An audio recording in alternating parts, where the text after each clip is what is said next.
les portes de Troia, amb Sergio Rodríguez, Alberto Reche i Oliver Vergés.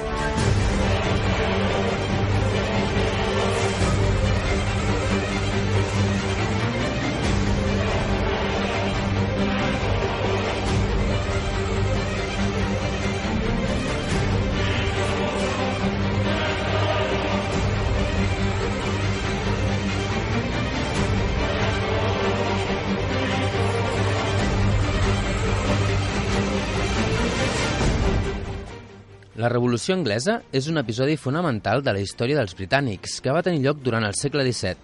L'enfrontament amb el Parlament i les conseqüències en forma de decapitació del rei i l'inici d'una república o el personalisme i la rellevància històrica de personatges com Oliver Cromwell fan que aquest moment sigui clau per entendre l'evolució de les illes. Avui ens endinsarem en la república i la posterior restauració de la monarquia en la figura de Jaume II I i Guillem d'Orange després.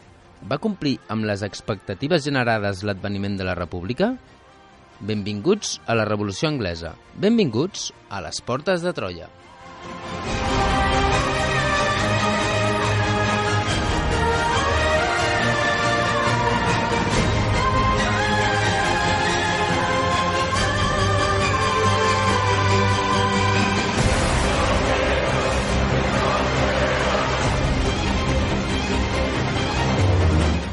Benvinguts i benvingudes una setmana més a les Portes de Troia, al programa de ràdio d'història de la xarxa de comunicació local des dels estudis de Ràdio Castellar.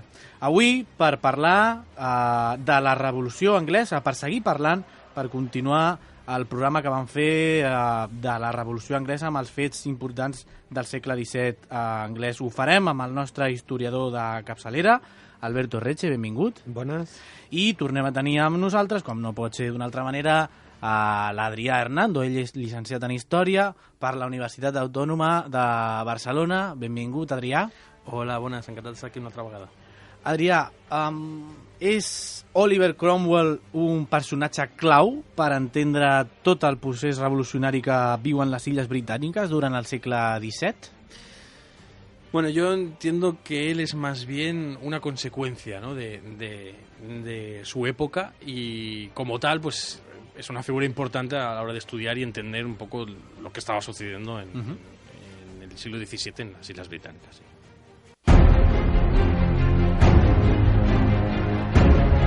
Segueix-nos a facebook.com/Portes de Troia o a Twitter @PortesDeTroia. Descarrega't el podcast des d'iVoox o iTunes.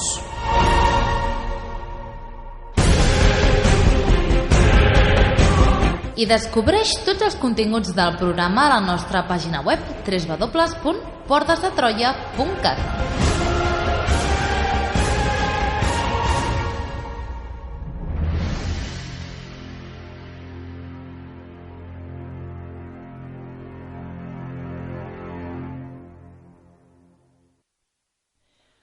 God bless our noble King, God save great George our King, God save the King.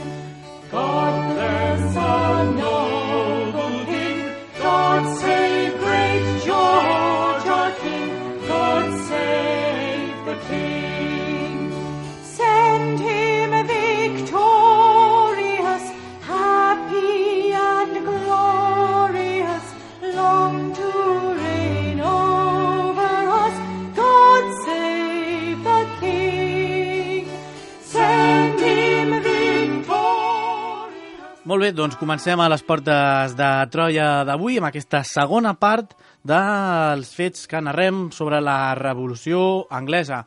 Adrià, fem poder una miqueta de resum per aquelles persones que poder no han escoltat i es troben amb aquest programa directament a l'iVox o a la ràdio ara mateix de les Portes de Troia parlant d'aquesta segona part de la Revolució Anglesa, comunicar-li que hi ha un programa que és la primera part on trobarà extensament durant més de 50 minuts una explicació, però bueno, si no ho vol fer, doncs Adrià, què hauria de saber per continuar el programa amb normalitat? Básicamente deberían saber que bueno, Inglaterra empezó el siglo XVII con un nuevo monarca, con una nueva familia, que son los Estuardo. En el primer momento James Estuardo es el primer rey que llega, mantiene más o menos una relación cordial con el Parlamento, a pesar de tener ciertas diferencias. Su hijo se distancia y tensa mucho esta relación, con lo que acaba desembocando en una guerra por varios motivos religiosos, motivos económicos, etcétera. Y esta guerra civil acababa, recordemos, con la captura del rey, ¿vale? Recordar que el rey escapó en un último momento y llega a una serie de acuerdos y firman un acuerdo. Recordar que la guerra civil había sido entre el Parlamento y el rey con el apoyo de los católicos irlandeses, el Parlamento con el apoyo de los presbiterianos escoceses, y ahora en el último momento, cuando el Parlamento generó un ejército, el New Model Army, con el que venció la guerra en solo 2 años, en ese último momento, el rey, el Parlamento y los escoceses, cuando el rey ha sido derrotado, llegaron a un acuerdo para intentar vencer a este New Model Army. Clar, això és un absolut gir dels aconteixements. De cop i volta, el que tenim és que el nou enemic comú de tothom és aquest magnífic New Model Army. Exacto. Por ello, se empiezan a llevar a cabo una serie de acciones con la pretensión de vencer a este New Model Army. Entonces, en febrero de 1648, una flotilla, ¿no? Porque son poquitos barcos, es enviada a traer a Charles II, hijo de Charles I, exiliado en Holanda. Uh-huh. ¿Vale? Pero los marineros se amotinan.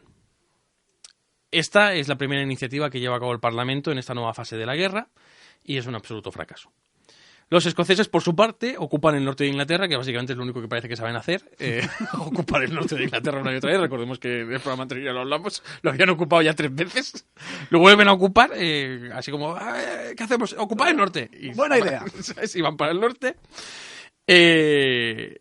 Pero no cuentan que esta vez, para defender el norte, está el New Model Army y está Cromwell. Cromwell se coge sus tropas, ¿vale? Y se presenta en Preston, revienta literalmente a los escoceses y toma 10.000 prisioneros. Entre ellos captura al jefe militar Hamilton, lo envía a la Torre de Londres para ser ejecutado. O sea, aquí ya no se anda con chiquitas. En abril de 1648, Fairfax, recordad que Fairfax fue el primer jefe que tuvo el New Model Army, y un consejo de oficiales que forma el New Model Army presentan a Charles I la denominada Remonstrance of the Army, ¿vale? Esta es una protesta por la que se le exige el pago de todos los atrasos debidos a la milicia. Veremos a lo largo de lo que nos queda que el tema de los pagos atrasados a la milicia es un tema recurrente, ¿no? Uh-huh. Parece que la milicia lucha para ganar la guerra y tal, nadie les paga, lo que más exige la milicia es que les paguen, nadie les quiere pagar, y dices, ¿por qué no les pagas? Igual se resuelve todo, pero nadie quiere pagar, ¿vale? Aquí, bueno, supongo que como estaba el Estado en quiebra, pues todo el problema viene de ahí, ¿vale? Le plantean que se pague a la milicia utilizando los ingresos de las propias tierras del rey. Recordar que los reyes solían tener también un trozo de tierra del que sacaban un ingreso directo, ¿vale? Para meter más presión, pues Fairfax dice, pues tomo Londres, presionó a todo el mundo, y a finales del año los parlamentarios protagonizarán un golpe de Estado en toda regla. Bueno, los parlamentarios, el ejército protagoniza un golpe de Estado tomando el Parlamento y purgándolo para expulsar a los presbiterianos y quedarse solo con los parlamentarios por ejército, ¿no? Esto será conocido, este parlamento será conocido como el Parlamento Rabadilla. Supongo que se le llamará Rabadilla porque se pasan todas las libertades por la Rabadilla, literalmente. Como muchas veces en la historia, pues el ejército se convierte ahora en un jugador político decisivo, ¿no? Como ejemplo de ello, pues los oficiales y los nuevos miembros del Parlamento disponen un alto tribunal de justicia que será el que juzgará al rey. Uh-huh. ¿Vale? Los fiscales en general se hacen los enfermos para no juzgar al rey, pues lo típico, ¿no? Te toca juzgar al monarca, dices, si las cosas van mal, voy a ser el fiscal. Tengo un refradat. No me viene bien. Iría, pero tengo disentería, ¿sabes? No puedo. Vaya.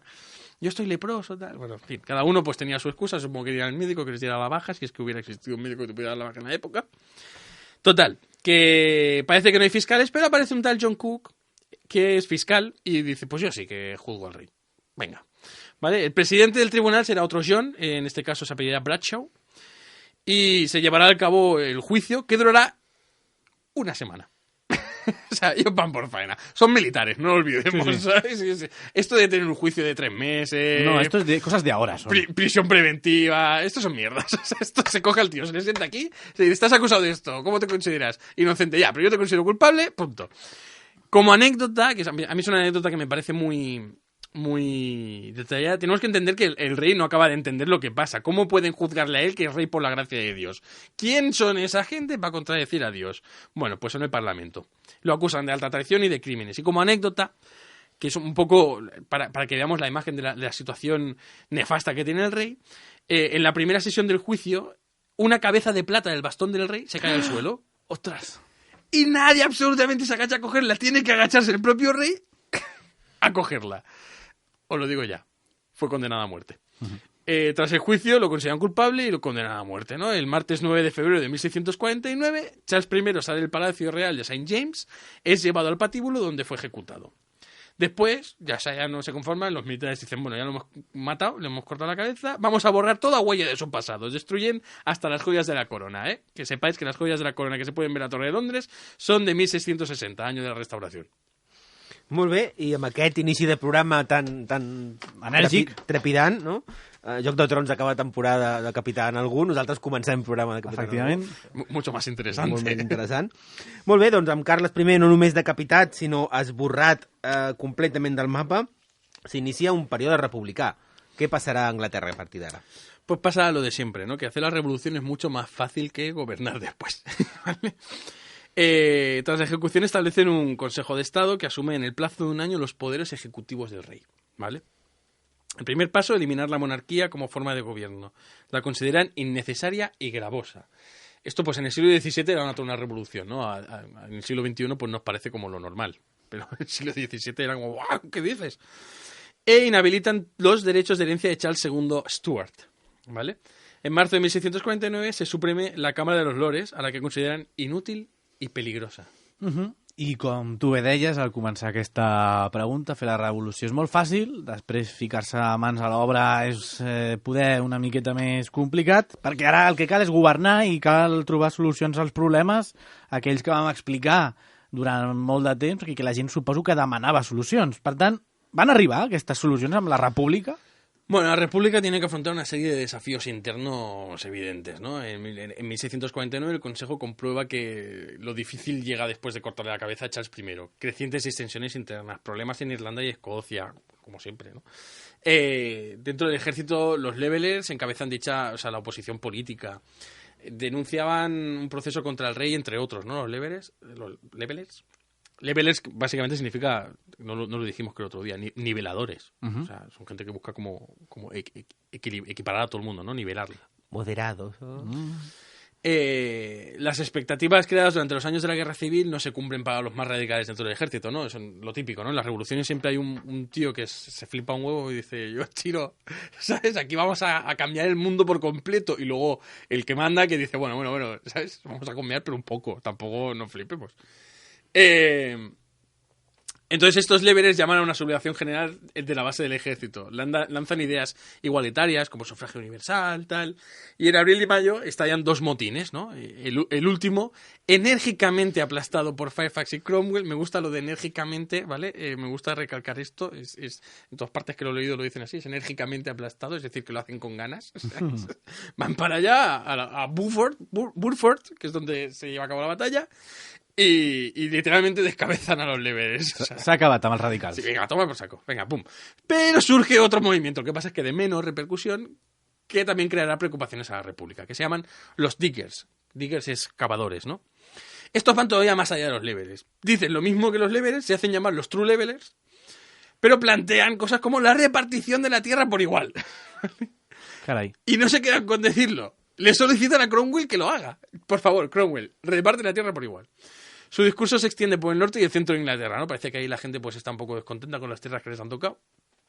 Y llegan a los mineros. Se forman comunas, a partir de 1650 serán disueltas por los tribunales de justicia, ¿no? Es un problema relativamente menor, porque no necesitan aplastarlos en una batalla. Se podrían considerar que estas comunas son una primitiva experiencia precursora de los koljos rusos o de los kibbutz israelíes, para que os hagáis una idea. No sé hasta qué punto realmente son influyentes en los cojos y los kibbutz, porque suceden muchísimos años después. Pero sí que podemos ver un pequeño paralelismo en las formas, ¿vale? O sea, digamos que para aquellos que sean un poquito más entendidos en historia contemporánea pueden un poco imaginarse una situación parecida pues a la que se viviría en un kibbutz, ¿vale? Sin embargo, todo esto es relativamente fácil de controlar para el nuevo gobierno gracias a que el país está totalmente militarizado y que estos movimientos internos son tan liberales que dentro del propio movimiento hay 400 ramas, ¿no? Y se pelean entre ellos. El mayor problema son, adivinad, Irlanda y Escocia. ¿Vale? La revuelta irlandesa y escocesa fueron las que provocaron la guerra civil inglesa y el círculo se tiene que cerrar en estos dos escenarios de nuevo.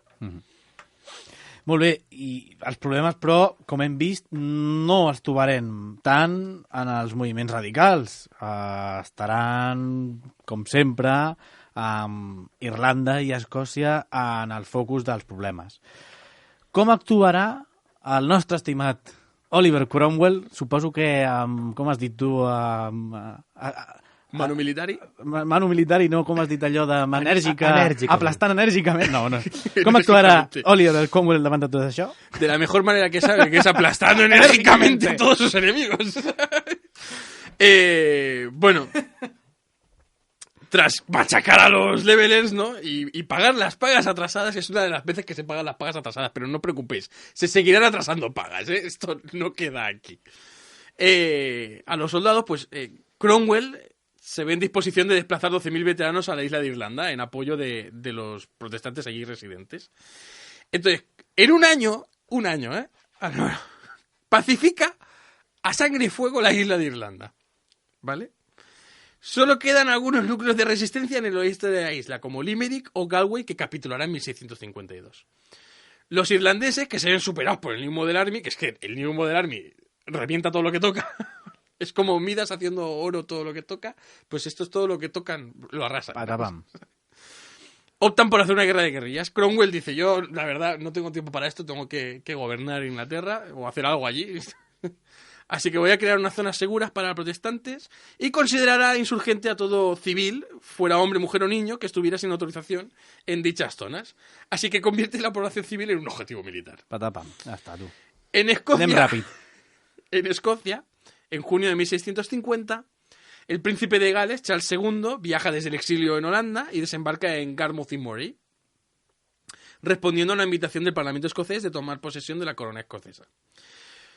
Tuvo que aceptar unas condiciones un poco humillantes, como reconocer públicamente el perseverante error de su padre y la idolatría católica de su madre, etcétera, etcétera, etcétera. Esto es importante porque marcará sus relaciones futuras con Escocia, ¿vale?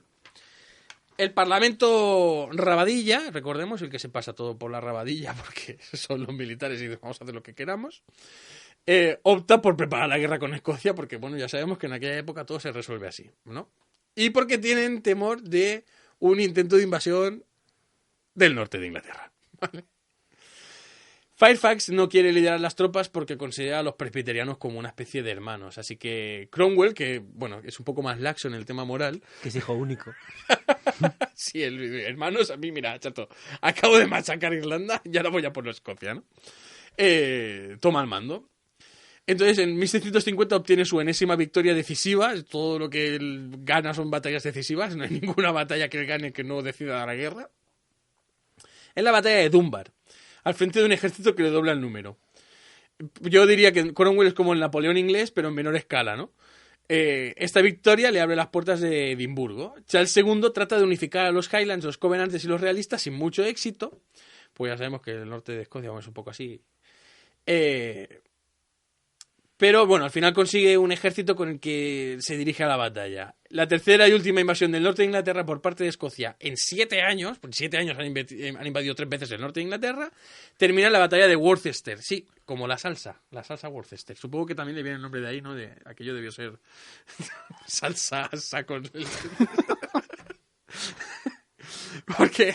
Cromwell, pues, lógicamente no se conforma con ganar. Él directamente aplasta a los escoceses que no volverán a poner un pie en Inglaterra en lo que queda de siglo, ¿vale? Para que os hagáis una idea. Charles II se ve obligado a exiliarse en Francia. En 1653, una revuelta en el oeste de Escocia hace que que el Parlamento diga, mira, voy a enviar 10.000 efectivos del New Model Army, y ahora en lugar de ser los escoceses los que ocupan el norte de Inglaterra, yo ocupo Escocia directamente y la mantengo ocupada, ¿vale? Bueno, en tot aquest panorama, si hi ha una constant és l'ascens meteòric, no? Els èxits que un rere l'altre es van acumulant sobre la taula de Cromwell. Potser és el gran vencedor, com a mínim, d'aquest moment del conflicte. Sí, un poco por eso lo comparo con Napoleón, ¿no? Napoleón asciende vertiginosamente gracias a sus victorias militares en un momento en el que Francia está en una situación paupérrima, ¿no? Está en guerra con todo el mundo. Y Inglaterra le pasa igual, está en guerra con sus dos vecinos, y Cromwell no solo ha sido un destacado líder militar durante la Guerra Civil, sino que consigue pacificar Irlanda en un año, consigue vencer a los escoceses en el norte de Inglaterra, etcétera, ¿no? Entonces, él destaca especialmente por su, vamos a decir, sanguinaria eficiencia.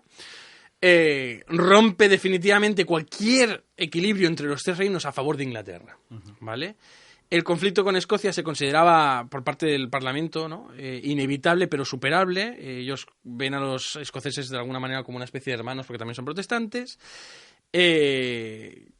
Pero con Irlanda es un poco diferente, ¿no? Desde 1641 están un poco resentidillos por aquello que decían los refugiados y tal, que nos matan, no sé qué. Bueno, en cuanto a Cromwell, estas aplastantes victorias en Escocia e Irlanda le permiten regresar a Londres como el auténtico hombre de la República. En solo 3 años ha logrado en Irlanda y Escocia lo que los reyes ingleses no han logrado en siglos. Su ascenso era imparable, llegando a ser el jefe indiscutible de la República hasta su muerte en 1658. A les portes de Troia, la història a la ràdio. Descobreix tots els continguts del programa a www.portesdetroia.cat.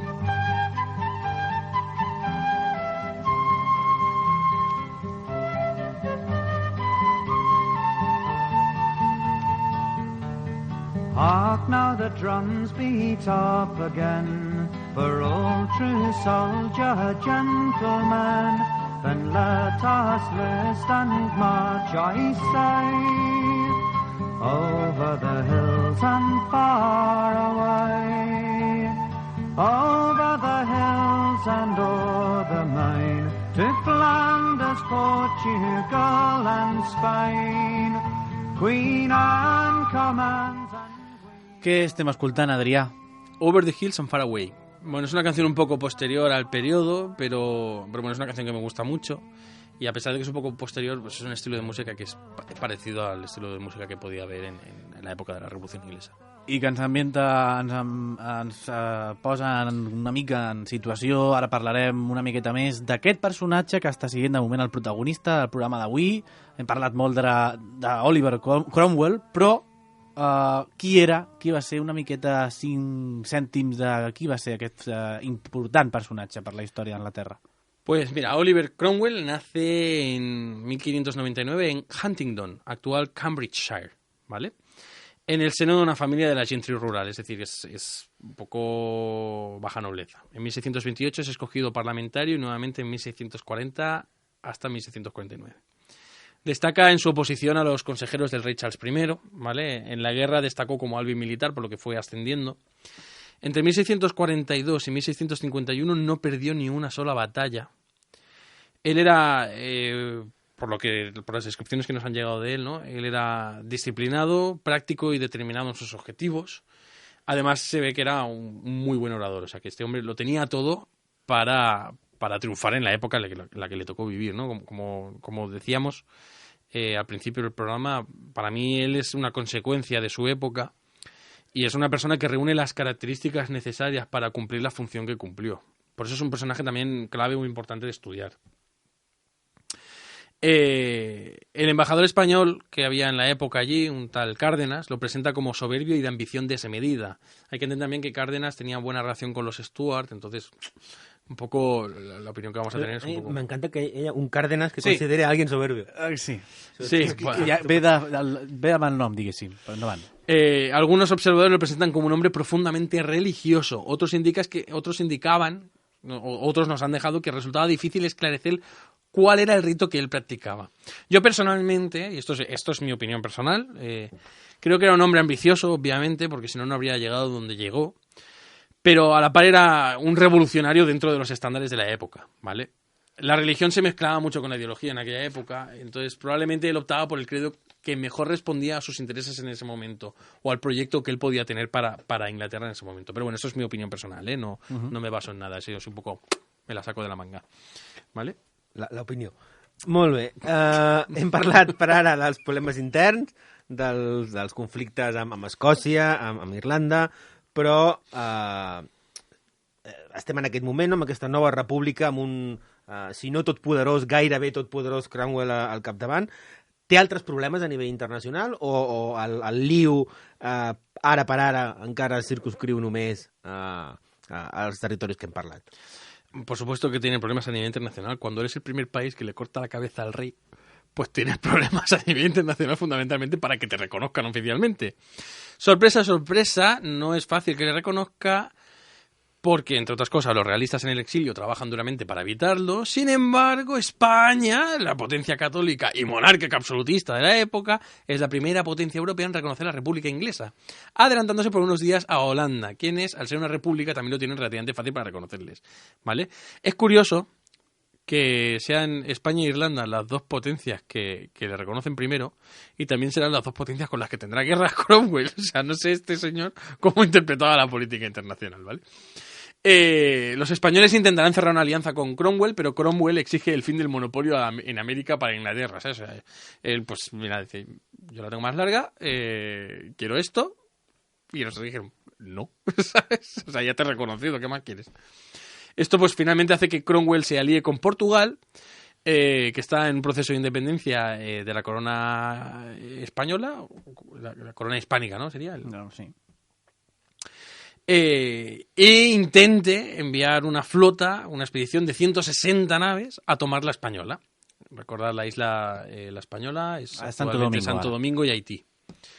¿Vale? Fracasarán. Y como fracasan, pues se van a la vecina Jamaica en 1655, donde los españoles apenas tienen defensas. Y... Sí, en Jamaica son més de... Viure un altre ritme, ¿no? Sí, claro. Llegaron allí... Tu Picasso. Llegaron allí, Sí, a ver. los jamaicanos hicieron lo mejor que saben hacer, ¿no? Que es correr y... Tópico, o sea, venga, va. No, básicamente los españoles no tenían una defensa tan fuerte en Jamaica, entonces ellos pues tomaron Jamaica por no irse con las manos vacías. Pero bueno, esto fue un duro golpe para Cromwell, que no había perdido una batalla nunca, pero tampoco se había enfrentado a ejércitos internacionales, siempre habían sido conflictos dentro de las Islas Británicas. I, per tant, aquí començarà un conflicte entre la República Anglesa i la monarquia hispànica. Què és el que va passar? Quines conseqüències va tenir aquest enfrontament? Pues las relaciones con España se deteriorarán, obviamente, ¿no? Porque cuando atacas pues las tierras de otro, pues normalmente, ¿no? Es como, imagínate que viene tu vecino y le prende fuego a tu sofá, pues obviamente no, tus relaciones con tu vecino pues no serán buenas. Com a mínim les has de fer de peu. Sí. Bueno, estallará una guerra en 1655 hasta 1660, justo después de una guerra que habían tenido con los holandeses de 1652 a 1654. Es decir, ellos salen de una guerra y se meten en otra. En este segundo caso, Holanda era la primera potencia comercial de Europa y protegía muy celosamente sus mercados asiáticos y africanos. La expansión de las redes comerciales de Gran Bretaña, que es una de las razones de la revolución realmente, es esta cada vez más fuerza que tiene la burguesía inglesa, hará que entren en conflicto, ¿vale? No tienen ningún resultado más allá de la muerte de un montón de gente inútilmente, que es básicamente lo que traen las guerras, ¿vale? Pero sobre todo lo que sucederá es que Cromwell irá perdiendo un poco ese halo de invencibilidad que se ha ganado durante las guerras, ¿vale? Y además la presión fiscal a la que va a someter el país, ¿no? La isla, para sufragar estas guerras lo convierten a él mismo en objetivo de críticas y ataques cada vez más incisivos, ¿Vale? En el verano del 56, de 1756, Cromwell abre un segundo parlamento del protectorado para conseguir financiación para continuar la guerra con España. Escoge los parlamentarios más fieles al régimen, ¿no? Y estos le presionan para asumir la corona de Inglaterra. Algunos radicales críticos alertaban de la posibilidad de que un tirano fuese sustituido por otro tirano. Esto también suele pasar muchas veces, ¿no? Entonces, Cromwell rechazaba la corona, pero aprueba una enmienda que le permite nombrar un sucesor. Por suerte para él, que le empiezan a ir las cosas así un poco reguleras, se muere en septiembre del 58. Y su hijo Richard Cromwell pasarà a ser el nuevo protector del reino. I el fill serà com el pare o estem davant d'un perfil de personatge una mica diferent? Muerto el perro, se acabó la rabia. Richard Cromwell tenía 31 años cuando accedió al cargo de Lord Protector y no era su padre. Para empezar... Seria molt raro. ¿Eh? Seria molt raro. No, ya me entiendes. No era como su padre, ¿no? No tenía la misma personalidad que Oliver, ni tampoco era militar. Esto ya le distancia del ejército para empezar. Es identificado como de la facción de los civiles. Los militares recelaban de cualquier parlamentario que no pudiera ser controlado por ellos mismos, ¿vale? Cromwell no es que fuera controlado por los militares, pero no dejaba de ser un militar. Entonces, al final, representaba los intereses de los propios militares, ¿no? Uh-huh. Las quejas de la población ante la falta de disciplina de los militares, el aumento de la presión fiscal, los atrasos de las pagas, vuelve a haber atrasos en las pagas, ya os he dicho que esto va a ser una constante, pues hacen que la situación entre en una espiral de conflictividad hasta tal punto que en 1659 se suceden 7 gobiernos en un año, ¿no? El Consejo General de Oficiales eleva una petición de perseguir a los realistas y abonar las pagas atrasadas a los soldados. Esta es la constante vital, ¿sabes? Que dices, págales y diles, bueno, yo te pago, pero no persigo a los realistas. Y llega a un punto medio, pero no. El Parlamento pasa una ley que invalidaba al Consejo General de Oficiales, literalmente. Si este no tenía previo consentimiento del protector y del Parlamento, y exigen a los oficiales que suscriban un escrito conforme aceptan no presionar más al Parlamento y plantearon la posibilidad de convertir el ejército en una milicia controlada por el Parlamento. I davant d'aquesta situació absoluta de caos i de desgovern, què fa el fill d'Oliver Cromwell? Què fa Richard? Richard, ¿qué vas a hacer? Richard. Algunos oficiales pues van corriendo a por Richard Cromwell para decirles, disuelve el Parlamento, ¿no? Porque claro, están atacando al ejército. Y este les dice que no. Y ponen alerta a su guardia personal. Así que el ejército encierra el Parlamento, obliga a sus miembros a disolverse en reunirse a su casa, no a tirarse en ácido ni nada. Y dan literalmente un golpe de Estado gobernando el Consejo General del Ejército y arrestando a Cromwell, un arresto domiciliario, ¿vale? Dicho consejo convoca un nuevo parlamento al loro. Convocan un nuevo parlamento y se encuentran con los mismos problemas que el anterior. Es decir, convocan un nuevo parlamento supuestamente con parlamentarios más afines, pero se encuentran con los mismos problemas. No quieren cobrar nuevos impuestos para sufragar los pagos atrasados.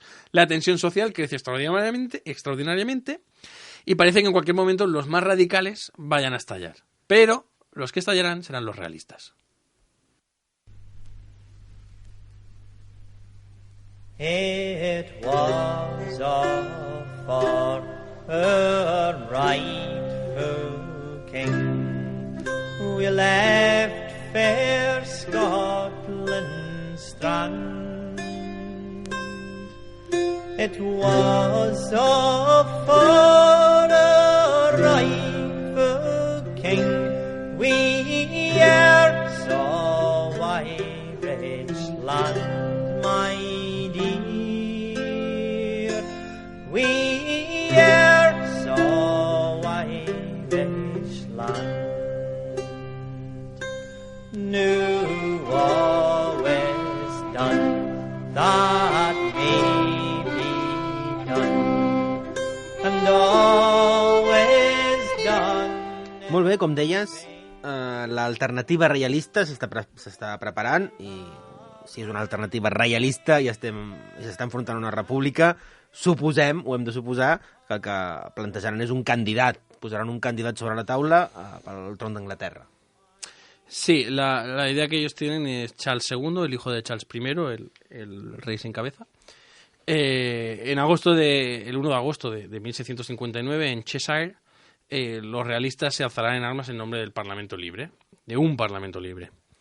y bueno, serán nuevamente aplastados. Una victoria militar sobre los realistas no ayudará a los republicanos a resolver sus conflictos internos, ¿vale? Y volvería a ser Escocia, aunque no los escoceses, quienes desbloquearían la situación, ¿sí? ¿Qué quiero decir? Recordad que ocuparon Escocia con 10.000 soldados, etcétera. Bien. Al frente de esos 10.000 soldados hay un general llamado George Monk. Este, republicano, desafía al Comité de Seguridad del Consejo General del Ejército y moviliza su ejército inglés de ocupación hacia el sur, lentamente, a la espera de acontecimientos. Él va sin prisa. En enero de 1660 toma York sin resistencia. El propio Parlamento le invita a marchar sobre Londres. Nadie sabe exactamente, ni republicanos ni realistas, cuáles son las auténticas afinidades de Monk. No lo tienen claro. En ese momento, hasta ese momento Monk representaba a un militar republicano, pero hasta al momento en que empieza a movilizarse, no tienen claro. Él reclamaba alzarse por la vieja Constitución y una iglesia unificada. Y lo último que mucha gente se espera es que Monk vaya a restaurar a los Estuardo. Molt bé, i sabem com es va moure Monk i les seves intencions reals, però davant d'aquest moviment del general, com es va moure Carles II per aconseguir els seus objectius, en aquest cas, doncs, de ser restaurat al tron, de tornar a governar? Pues Charles II se moverá a Breda, en la actual Holanda, ¿no? Países Bajos, y abre un canal directo con Monk. Declarará un perdón general, excepto para 7 de los regicidas más destacados, declarará la libertad religiosa y apertura de un nuevo parlamento libre que garantizase la propiedad privada. Recordad, no lo hemos comentado aquí, pero mucha gente lo sabrá, en la Revolución Francesa, cuando se hace los derechos del hombre, etcétera, y del ciudadano, uno de esos derechos fundamentales es el de la propiedad privada. Es algo muy importante para los liberales, la propiedad privada, ¿vale? Y aquí pues ya vemos que se garantiza esa propiedad privada, ¿vale? Se pagarán los atrasos, esto es importante, y no se disolverá el ejército, sino que pasará a servir al rey. Monk ordena una purga de oficiales radicales del interior del ejército para evitar motines ante la restauración. La inclinación del oficial al mando de la Royal Navy, Edward Montagu, en ese momento, por el cambio de régimen, asegurará la tranquilidad de la Armada. El último parlamento escogido en periodo republicano se convertirá en unas elecciones plebiscitarias. La mayoría de los escaños serán ganados por realistas, literalmente. El 25 de mayo de 1660, Charles II será recibido por Monk en Dover y aclamado por sus súbditos ante el grito de God Save the King Charles. Molt bé, i com es rep aquesta restauració de la monarquia en la figura d'aquest rei Carles II?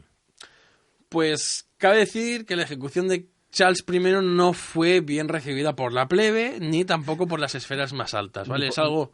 Ni per Charles I, tampoc. Ni por el propio Charles I, y mucho menos por su hijo Charles II.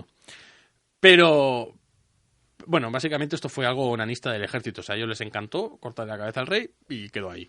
Y como tenían las armas, pues a ver quién le decía que no estaba bien, ¿no? La República tampoco acabó de recabar grandes apoyos populares y su implosión final convirtió la llegada de Charles II en una alternativa válida al caos, porque el temor que ellos tenían es, si cae la República, ¿ahora qué? Ahora es caos, ¿no? Otra guerra civil, etcétera. Charles II, cabe decir que era más tirando a James I. ¿Os acordáis de James I? Apabullante, tal, que tenía pues mucha capacidad dialéctica, sabía moverse con el Parlamento, etcétera. Pues bueno, él se dedicó la primera parte de su reinado al derroche, la caza y a vivir la vida. Era un poco mujeriego, como los demás Estuardo. La corte, el parlamento y demás personas influyentes hicieron un poco la vista gorda de lo que era la mejor alternativa que tenían ante la posibilidad de otra vez un control férreo del ejército como había sucedido durante la República. Entonces, a partir de 1665 todo cambiará un poco. La plaga de Londres y el gran incendio de 1665 y 1666 respectivamente dejarán una profunda huella en la sociedad, ¿vale? La destrucción y el daño fue tal que enseguida corrieron rumores conspiranoicos, ¿no? Como siempre, esto ha sido tal, ¿no? Pues los católicos son el chivo expiatorio y los conflictos religiosos no resueltos todavía volverán a cobrar importancia en Inglaterra. Recordáis que explicamos en el anterior programa pues todo el meollo que suponía a nivel religioso la Gran Bretaña de la època. I com es va relacionar aquest Carles II empoderat amb aquest difícil conflicte religiós que té al davant? Pues al igual que su abuelo, él no era un hombre religioso, ¿vale? Él contrajo matrimonio con Catalina de Braganza, princesa portuguesa y católica, en 1662, y planteó cumplir su promesa de aplicar la libertad de conciencia religiosa cosa que a los anglicanos y los presbiterianos del Parlamento pues casi les da un síncope, ¿vale? Cuando digo que no era religioso significa que, bueno, pues él era protestante y tal, pero no era una persona que por ejemplo, odiara a los católicos. No, le daba un poco igual en ese sentido. Era bastante lo que es una figura de un rey laico, ¿no? Todo esto sumado a que James, o sea, todo esto de la libertad religiosa y tal, con el tema de la conspiranoia que hubo por el incendio, etcétera, sumado a que James, su hermano, el duque de York, y el siguiente en la línea de sucesión, futuro James II, Jacobo II, se confesó católico, pues no ayuda precisamente a generar una atmósfera de paz. Molt bé, i és en aquest moment on arriba un altre dels elements, no?, que tenim una mica al cap quan parlem del parlamentarisme anglès, que és aquest sistema de partits, no? Els Tories, els Whigs, que ens sonen molt, no?, sobretot a partir d'ara, del segle XVIII, com els dos grans espais on s'articula la política del Parlament. No hem parlat fins ara i apareixen ara, no? Sí, exactamente. Es precisamente ahora cuando se desarrolla y aparecen los dos partidos que marcarán el rumbo de la política británica desde el último tercio del siglo XVII hasta la aparición de los laboristas, que es en el siglo XX, ¿vale? Estos dos son Whig y Tories, como bien has dicho. Desde 1672, os explico un poco cómo surge la cosa. Desde 1672 las relaciones exteriores pro-francesas de Charles II y su política de indulgencia religiosa con los católicos harán crecer el descontento entre los parlamentarios, ¿vale? Charles II llegó a firmar tratados secretos con Francia para obtener fondos con los que evitar al Parlamento. Recordad que el Parlamento era donde el rey debía acudir para obtener dinero extra, etcétera, etcétera, etcétera. Esto hará que los parlamentarios más reticentes a estas políticas se organicen en torno a un partido político, los Whig, siendo pioneros en organizar una maquinaria electoral eficiente y centralizada, así como propaganda que llegaría a todos los rincones de Inglaterra, ¿vale? Obviamente, si aparecen los Whig como un partido organizado, pues aparecerá por oposición otro partido que serán los Tories. Molt bé, i quina serà la relació de Carles II amb aquest Parlament, que ja té aquests nous, no és que siguin nous, però diguéssim aquestes noves cares? Pues el Parlamento, bueno, desde 1660 hasta 1681 el Parlamento fue convocado prácticamente cada año, o sea que los parlamentarios en ese sentido estarían contentos, ¿no? Porque, bueno, se les iba convocando, estaban felices, etcétera. Pero los últimos 4 años de vida de Charles II decidió gobernar en solitario, lo que supuso un amargo recuerdo de aquellos 11 años que Charles I gobernó en solitario. A principios de 1685, con 54 años de edad, Charles II murió. Sus últimos años sentaron las bases para que su sucesor, su hermano James II, iniciara unas decididas reformas tomando claramente el modelo francés, es decir, el modelo absolutista. ¿Vale? Para la oposición radical, ahora en el exilio, se materializaba así el peor de los escenarios. Un monarca católico, recordad que se ha declarado católico, al frente de las Islas Británicas. Los orígenes de la Segunda Revolución Inglesa, la gloriosa, podemos encontrarlos precisamente ahí, en los últimos años de vida y reinado de Charles II, cuando la incertidumbre y el temor a la Segunda Guerra Civil había vuelto a imponerse. Evidentemente, James II pondrà la guindita al pastel. A les portes de Troia. Descobreix la teva història.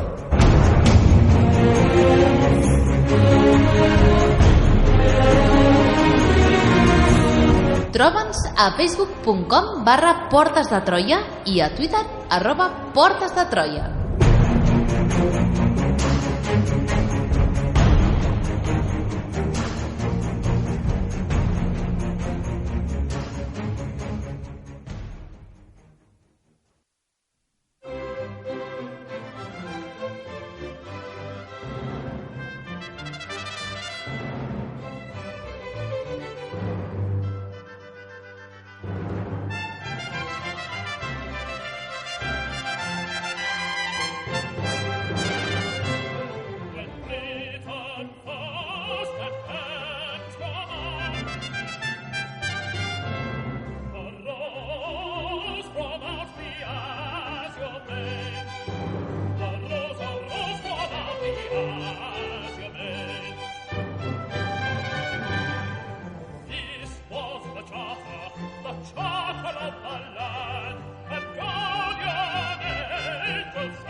Continuem a les portes de Troia en la recta final ja del programa i d'aquesta revolució anglesa. Adrià, què va comportar l'arribada del rei catòlic James II?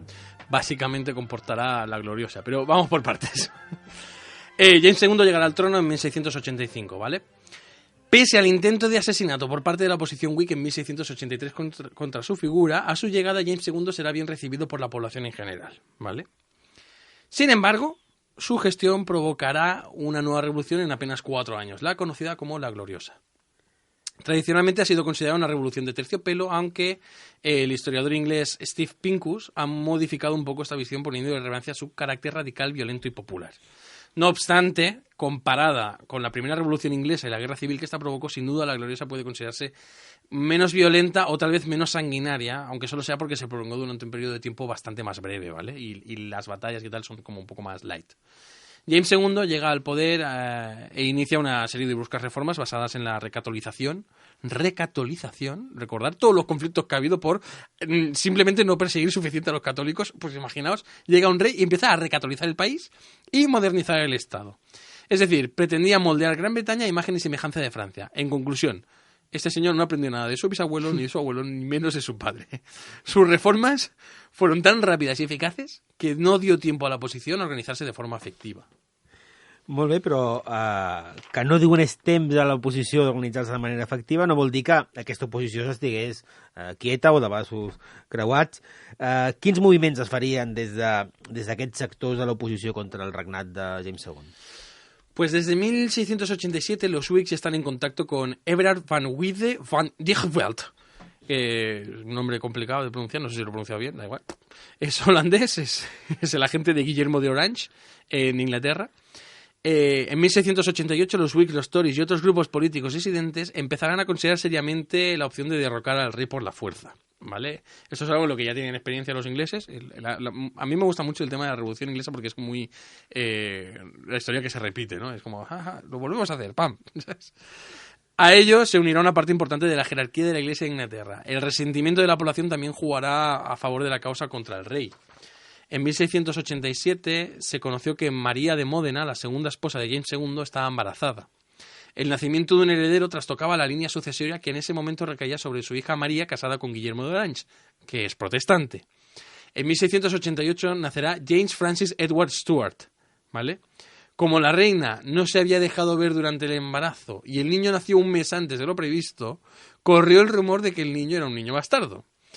Teniendo en cuenta lo mujeriegos que fueron los Stuart, pues podria ser, quién sabe. Però clar, aquest naixement justament trastoca els plans que hi havia previstos amb Guillem d'Orange. Quin serà el moviment que hi haurà per treure James II del tron i com va ser el xoc que ja intuïm que hi haurà entre Guillem d'Orange i James II? Bueno, pues ya hemos comentado, ¿no? La situación era tensa y enrarecida desde hacía tiempo y el nacimiento del heredero provocará una intervención militar directa, ¿no? Porque ya hasta ese momento existía esa vía de escape, es cuando se muera James, heredará su hija, bueno, su María y Guillermo. Uh-huh. Entonces, bueno, pues como que todo se reencarrilará. Pero ahora hay un heredero, varón, hijo de un rey que se ha reconocido como católico, se ha educado como católico y querrá seguir con esta línea. Entonces ya deciden tirar para adelante. Los Estados Generales de los Países Bajos financiarán una flota de 20.000 efectivos en la que se embarcarán gran parte de los exiliados ingleses y otros 5.000 ingleses y escoceses voluntarios que habían cruzado el canal. Durante el verano de 1688 los preparativos y el contacto a ambos lados era como un secreto a voces, ¿no? Me imagino que el propio James debía de ver los barcos ir y venir. Oye, que traemos municiones, tal. No, tranquilo. Oye, ¿qué hacéis? No, preparar la invasión. Ah, vale. Venga, ya me avisaréis, Bueno, es un secreto a voces, ¿no? James II está esperándoles con un ejército reformado y bien preparado y una Royal Navy poderosa y lista, ¿vale? Él esperaba que una invasión extranjera uniría a todos sus súbditos en una misma causa, pero la invasión tuvo éxito. Cabe decir que una invasión extranjera tal vez los hubiera unido, pero no olvidemos que el ejército que viene con Guillermo son ingleses y escoceses, o sea, no son gente de fuera de las islas, son exiliados. Por lo tanto, no se considerará una invasión extranjera por parte de la población, sino que gente que viene a derrocar al rey, ya está. El ejército de James II se disuelve solo, debilitado por las deserciones, y se inician revueltas por todo el país. Las ciudades son tomadas al grito de Parlamento Libre, y el 12 y el 19 de diciembre cundirá la histeria y habrá una fuerte reacción anticatólica que invadirá la isla, iniciándose persecuciones. A finales de diciembre de 1688, James II abandona Londres camino al exilio en Francia. Molt bé, i com es resol a nivell legal, no? A nivell de dret dinàstic, aquesta substitució d'un rei per l'altre? Bueno, la verdad que el Parlamento al principio tiene un problema para resolver el tema legal. Guillermo no es el heredero legítimo y además se niega a reinar como rey consorte de su esposa, entonces él llega a amenazar con volver a Holanda. Para los Whigs y Tories esto pues supone lo mismo que suponía en su momento que Charles II no llegara, que era el caos. Entonces en febrero de 1689 ambos partidos llegarán a un acuerdo. Tras muchos debates, pues cada uno reivindicaba su propia implicación en la revolución. Finalmente, en abril de ese año, los nuevos reyes serán coronados. Molt bé, doncs finalitzem aquí. Pots respirar, Adrià, aquesta narració dels fets de la Revolució Anglesa, primera part, segona part de la Revolució Anglesa, que tenen lloc durant tot el segle XVII. I ara, per finalitzar en aquests instants finals que ens queden encara de 2-3 minuts que ens queden de programa, fem una mica de recapitulació de tot el que ha passat i sobretot per entendre, després de tota aquesta moguda que ens acabes d'explicar, monumental, que pateix Anglaterra al segle XVII, a quines conclusions podem arribar? Me ha gustado la definición de movida monumental, ¿sabes? Es un follón. Bueno, como breve conclusión, yo diría que este episodio de la historia de Inglaterra, que no es muy conocido fuera de la propia isla, de hecho resulta bastante difícil encontrar artículos en castellano por internet. Para mí resulta de un interés, una importancia bastante indiscutible. Es cierto que cualquier acontecimiento histórico ha ayudado en mayor o menor medida a que la situación del mundo en general sea la que es actualmente, pero sin estas dos revoluciones y ese periodo republicano, Gran Bretaña no sería lo que es hoy. Es decir, ese periodo republicano también es una de las razones por las que a día de hoy la monarquía inglesa sigue siendo una de las monarquías con más apoyo popular. Y también recordar que en este periodo se unificarán los tres reinos. Escocia no estaba unificada y finalmente quedará unificada durante las guerras, ¿vale? También nacerá el concepto de liberalismo y el nacionalismo, y el parlamentarismo cobrará fuerza. Inglaterra se convertirá, propiamente dicho, en una nación y dará sus primeros pasos hacia el desarrollo del capitalismo. Asimismo, las libertades que defenderán abrirán la puerta a importantes avances científicos. Todos estos procesos van muy de la mano.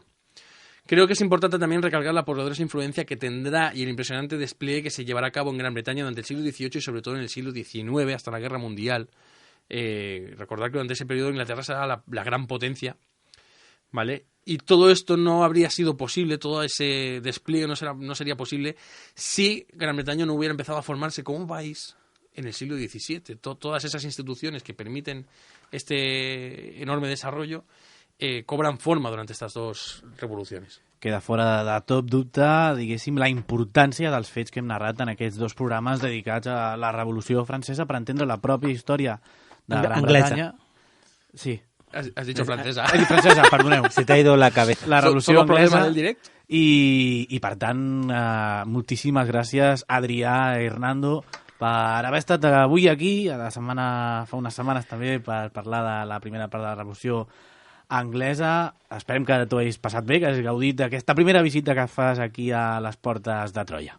Sí, m'ha agradat molt. Gràcies per donar-me aquesta oportunitat i espero tornar aviat. Ens encanta que ens hagis visitat. Moltíssimes gràcies, Adrià. Hernando, fins la propera. A l'Alberto Reche també moltíssimes gràcies, fins la pròxima setmana. Gràcies a tu. Al Salva Soler, al control tècnic, i qui us ha parlat, Sergio Rodríguez. Nosaltres, com sempre, ja ho sabeu, us esperem cada setmana amb un nou episodi de Les Portes de Troia.